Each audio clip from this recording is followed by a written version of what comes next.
Assalamualaikum warahmatullahi wabarakatuh. Perkenalkan, nama saya Safrida Aziza Iskandar dengan NIM 201010701028 dari kelas A.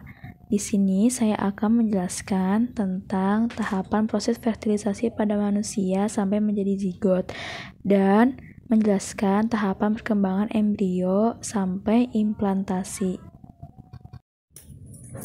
Nah, di tahapan pertama ini saya akan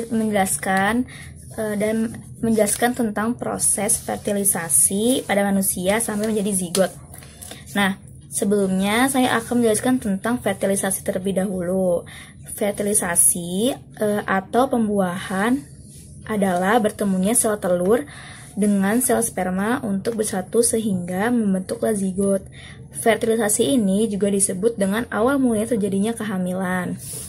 Nah, di tahapan-tahapan ini sudah ada kan nih gambar-gambarnya. Tahapannya itu di sini kita dapat lihat ya nih, ada sel sperma. Mohon maaf nih ya gambarnya seperti ini. Nah, di sini kan sudah terlihat nih ada sel sperma. Sebenarnya sel sperma itu tidak hanya satu atau dua. Sel sperma itu bisa sampai ribuan atau jutaan. Tetapi saya hanya menggambarnya sedikit aja ya. Nah, lalu sel sperma ini akan mendekati sel telur. Sel telur tuh ini kan. Lalu di tahap selanjutnya itu sel sperma itu akan mendekati sel telur nih. Nah, sel sperma yang kuat atau yang terbaik itu nanti bakal membelah dinding sel.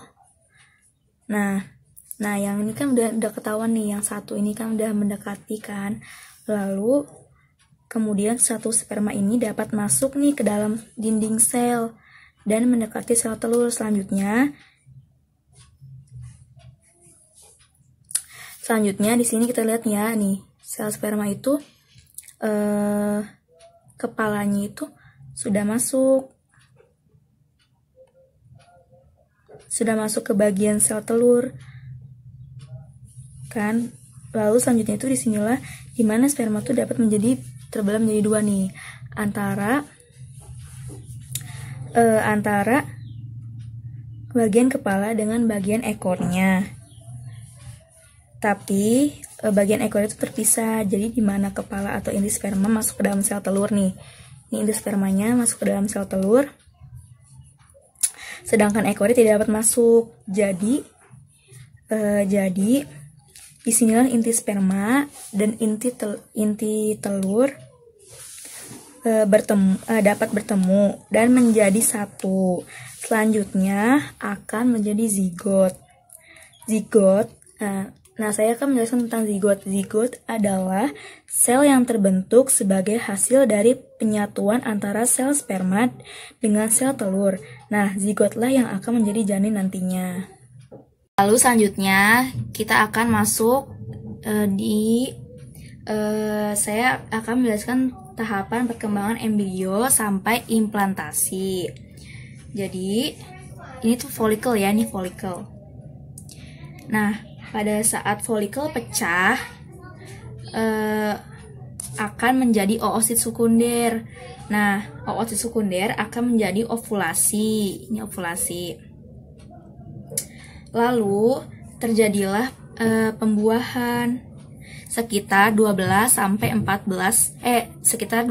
24 jam.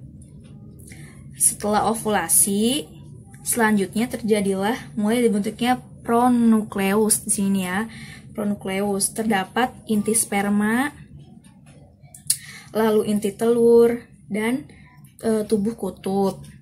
Nah, itu tuh terjadi tuh di hari 0. Nah, selanjutnya terjadilah zigot nih. Setelah zigot terjadilah divisi pembelahan pertama. Jadi, zigot dan divisi pembelahan pertama ini dapat disebut juga dengan zona pelusida. Dari divisi pembelahan pertama ini menuju ke hari pertama ya. yaitu menjadi 2 sel. Dari hari pertama ini ke hari kedua itu menjadi 4 sel. Selanjutnya di hari ketiga morkula awal. Lalu di hari keempat itu morkula terlambat. Nah, hari pertama sampai hari keempat itu disebut juga dengan pembelahan.